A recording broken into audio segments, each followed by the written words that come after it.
El sistema de educación que nos obliga a ser solamente trabajadores por más de 200 años. Creo que han escuchado hablar de quién era John D. Rockefeller, uno de los empresarios más ricos e influyentes de la historia, considerado la persona más poderosa hasta ahora. Fue un pionero en la industria del petróleo y se convirtió en uno de los hombres más ricos de su época. ¿Pero y qué con él? Pues bien, el sistema que conocemos actualmente hoy en día en las escuelas se había creado justamente al inicio de la revolución industrial, con la finalidad de preparar a los niños con la vida laboral de las fábricas y así hacer más eficaz el desarrollo industrial. Para esto, los niños deberían de acostumbrarse a las rutinas, a los horarios y a recibir órdenes. ¿Te suena algo parecido? Pero bien, por lo que la escuela era la herramienta ideal para los poderosos empresarios y dueños de las fábricas, en este caso, la élite. De hecho, los mayores empresarios del siglo XIX como Carnegie, JP Morgan, John Rockefeller y Henry Ford financiaron la escolarización obligatoria a través de sus fundaciones, ya que la escuela era una herramienta eficaz para formar trabajadores útiles al sistema. Un ejemplo de ello sería el toque de sirenas para entrar y salir, la formación en filas, la autoridad como modelo educativo, la división de edades, las clases obligatorias y los descansos de 30 minutos, y aparte el sistema de calificaciones formado parte también de la metodología de las fábricas y los cuarteles. Ahora yo te pregunto, ¿hay alguna diferencia entre el pasado y lo que es actualmente el sistema educativo? La escuela es el medio que tiene el poder para convertirnos a todos y cada uno de nosotros en engranajes de una sociedad que está regida por la carrera de la rata, en simples empleados que lo único que van a saber al terminar de sus estudios es a seguir órdenes y bajar la cabeza sin cuestionarse a absolutamente nada. Lo triste de aquí es que todos son cómplices de este fraude. Los gobiernos roban el dinero y no garantizan una educación de calidad,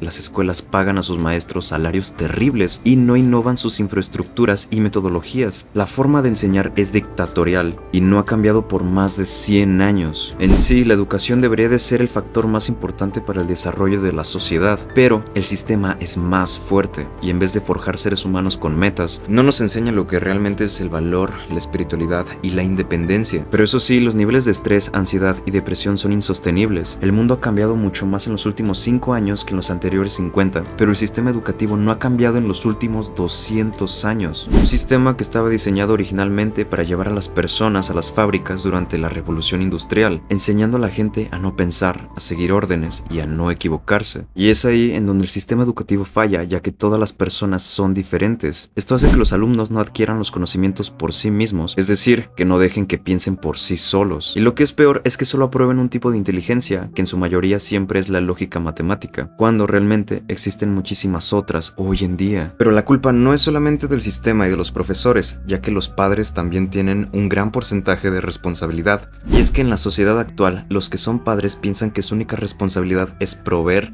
dar una casa, comida y dinero, pero se desentienden de la educación de sus hijos y esa tarea se la dejan en totalidad a las escuelas. Los padres se preocupan en traer dinero a la casa, pero se les olvida que su responsabilidad más grande son sus hijos, y en vez de pasar tiempo con ellos y contribuir en su educación, lo único que hacen es exigirles buenas calificaciones y exigirle a las escuelas que dejen más tareas para que no den lata.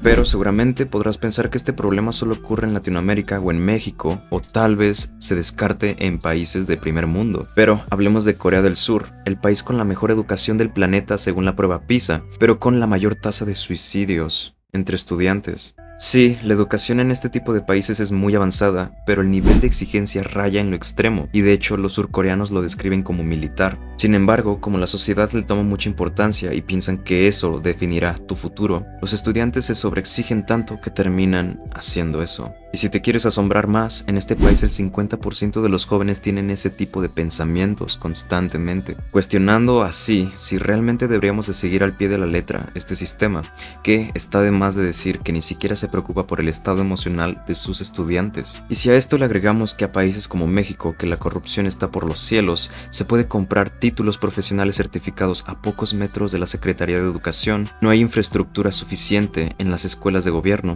los maestros están mal pagados y los fondos se desvían todo el tiempo. En este caso, entonces es imposible solucionar el problema de la corrupción antes que ver la manera de cómo educamos a nuestros hijos o cómo nos educamos, porque este patrón se va a estar repitiendo por muchos años. Los únicos que pueden cambiar esto de raíz son los maestros, los padres y las escuelas. Pero entonces, ¿qué podemos hacer? La clave está en la educación alternativa, el pensamiento crítico y la autosuficiencia. La idea es fomentar un aprendizaje más libre que promueva la creatividad y el cuestionamiento, en lugar de seguir un sistema que busca moldear a las personas para cumplir roles específicos. En este caso hay un punto importante que hay que tomar en cuenta, que es la carrera de la rata, que está ligada a todos estos puntos anteriores, y lo mejor siempre va a ser evitarla. Si tienes alguna duda con la carrera de la rata, te dejo un video aquí, pero para los que no lo vayan a hacer porque son unos huevos, en este caso lo voy a resumir. En pocas palabras, la carrera de la rata describe un ciclo de trabajo y consumo en el que las personas trabajan intensamente para ganar dinero, solo para gastarlo en gastos y deudas sin lograr verdadera libertad financiera. Popularizado por el autor Robert Kiyosaki, Un padre rico, padre pobre, este concepto resalta cómo muchos caen en una rutina donde, a pesar de sus esfuerzos, no alcanzan una estabilidad económica real o independencia y siguen atrapados en un ciclo similar al de un ratón en una rueda. Pero bien, si todavía tienes dudas sobre este tema, te voy a dejar una frase que dijo Rockefeller, y es: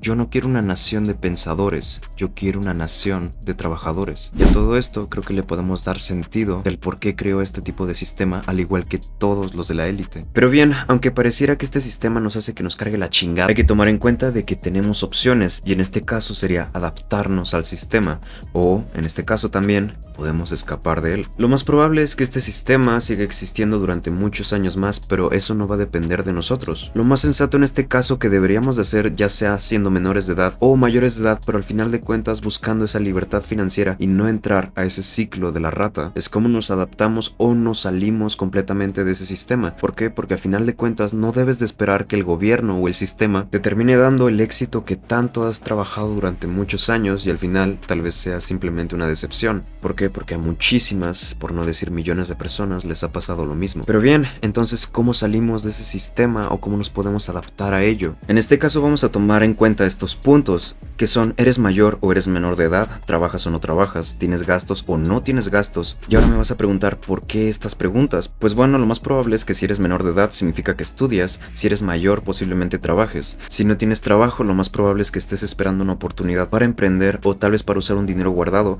y si sí tienes trabajo lo más probable es que quieras saber cómo manejar ese dinero que ya tienes. Y si tienes gastos o no, es si hay algo o alguien que te ayude a tener versatilidad para usar tu dinero, o tienes gastos que debes de tomar en cuenta. Habrá casos especiales en donde alguien va a estudiar, va a trabajar, va a tener 3 hijos, un borrego, una vaca, un carro. Pero al final de cuentas, recordemos que el salir del sistema suele implicar lograr independencia financiera y en gran medida tener libertad sobre tu tiempo y las decisiones. Estos puntos van a definir cómo puedes adaptar o puedes salir del sistema. Obviamente esto es mucho más complejo, no simplemente con esto que te digo vas a salir o vas a adaptar al sistema completamente bien, pero formúlate bien esas preguntas para que puedas saber qué es lo que quieres y cómo puedes usar tu tiempo para cosas mejores, porque el éxito no simplemente se define en dinero, sino se define en salud, se define en tu familia, en tus relaciones, en ti mismo y en todo lo que realmente te quieras proponer y esté saliendo bien. Lo más probable es que vaya a ser una segunda parte sobre esto, pero formúlate bien estas preguntas y estos puntos importantes. Agradezco mucho el apoyo de estos días y nos estaremos viendo en un próximo video. Chao, chao.